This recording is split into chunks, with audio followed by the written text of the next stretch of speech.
Listen, you guys can spend all day long trying to spin this, that this is Donald Trump's fault, that this is somehow caused by Donald Trump. Oh, he's appointing the wrong people. Oh, he did it. Oh, this is the worst possible thing a president could possibly do to his party and to the country, to sit for a year and say, I will not do this. I will not do this. The rule of law is sacred. We have to respect the justice system. Juries, we have to respect juries. We have to respect the guardrails and the norms of our democracy.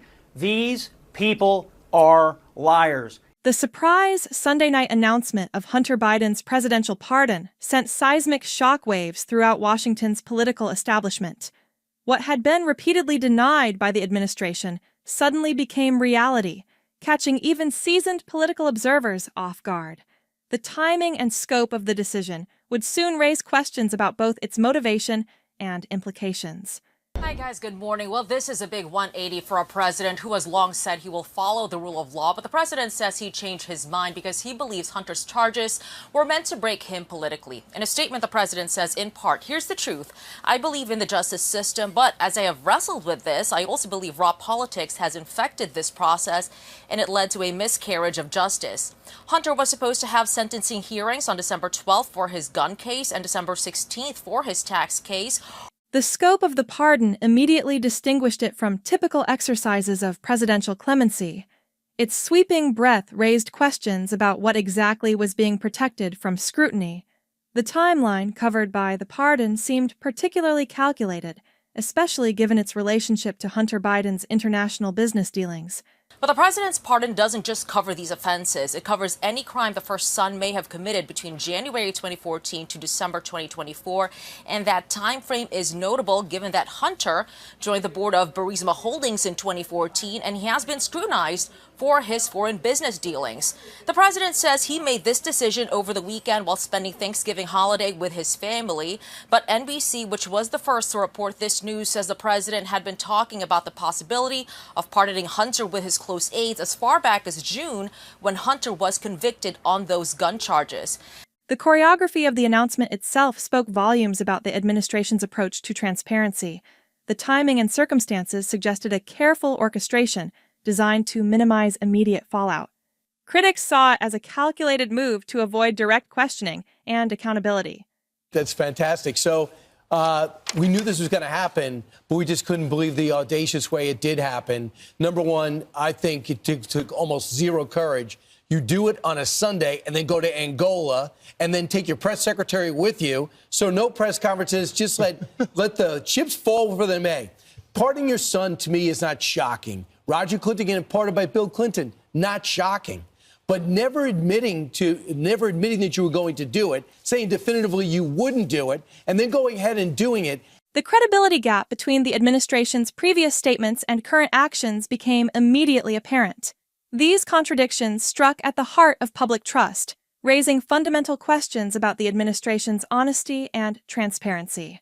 The pattern of denials, followed by reversals, had become increasingly difficult to ignore. So, Ainsley, speaking of lies, the Daily Signal puts it this way, talking about some of the lies that have been said from the White House podium.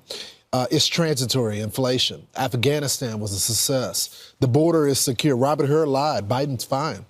Those videos are cheap fakes. Biden had jet lag. Biden had a cold. Biden isn't going to be replaced. Biden isn't going to pardon Hunter. The timing of the pardon, coming just before scheduled sentencing hearings, particularly stood out to legal observers. Unlike previous presidential pardons of family members, this action's preemptive nature set it apart. The contrast with historical precedents was striking, and the implications for future use of presidential pardon power were concerning. Brian, you brought up the fact that on the way out, Bill Clinton pardoned his half-brother Roger for cocaine. On the way out, Donald Trump pardoned his son-in-law Jared's father, Charles. But what's unique about this case is both of those people had served time already. They'd already done their jail time. This is to avoid jail time because he has not been sentenced yet. And so this is just essentially a gigantic get-out-of-jail-free card. Axios says they've got to break down why Joe Biden did this now. The White House's defense centered on portraying the president as a father protecting his son from political persecution. This narrative aimed to humanize what critics saw as an abuse of power. Yet, the administration's attempts to frame the decision as a response to political targeting faced significant skepticism. The explanation seemed to raise more questions than it answered. Well, look, literally, the president recognizes that Republicans have been for years now trying to attack the president himself, go after his family. And when you have someone who literally ran their campaign on retribution, on the idea of I will be your retribution and getting back at his enemies, I would imagine, obviously I haven't spoken to the president about this, but I would imagine the president took a look at this and said, I want to make sure this is ironclad, that there is nothing that can be done to circumvent what I'm going to do to protect my son and to try to take the target off of his back once and for all. The administration's shifting narratives about Hunter Biden's business acumen and personal struggles created additional complications. Critics pointed to contradictions in how the president's son was portrayed, depending on the political context. The dual narrative of successful businessman and struggling addict seemed difficult to reconcile. These inconsistencies further undermined the administration's credibility on the matter. They said that Hunter Biden was a successful businessman and also that he was an addict as well. So the smartest man in the room that was also severely addicted to drugs. You cannot have it both ways. Either he was the successful businessman that had all these connections, or he was addicted. Can't be both. I think also he thinks that as a dad, maybe he's afraid to lose another son, and that's why he wants to take care of this son. The implications of this decision extend far beyond the immediate context of Hunter Biden's legal troubles. The precedent set here could fundamentally reshape how future presidents approach their pardon power, particularly regarding family members and political allies. Some observers saw it as potentially opening the door to more controversial pardons in the future, while others worried about the long-term impact on institutional credibility. Well, when President Trump tries to pardon the J6ers, I think he's going to have a lot less pushback.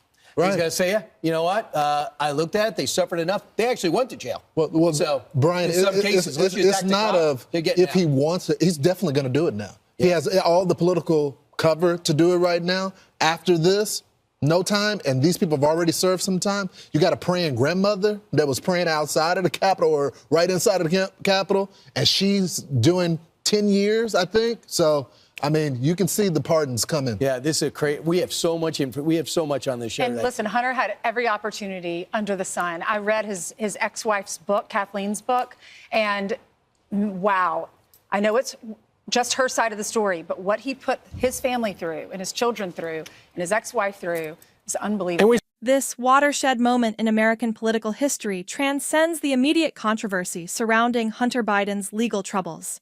It fundamentally challenges our understanding of presidential power, family loyalty, and institutional integrity. The precedent set by this sweeping pre-emptive pardon may reverberate through future administrations, potentially transforming how executive clemency is wielded as a political tool. As we witness this pivotal shift in the exercise of presidential authority, we must ask ourselves, have we entered a new era where family ties and political convenience trump the principles of equal justice under law? And if so, what does this mean for the future of American democracy?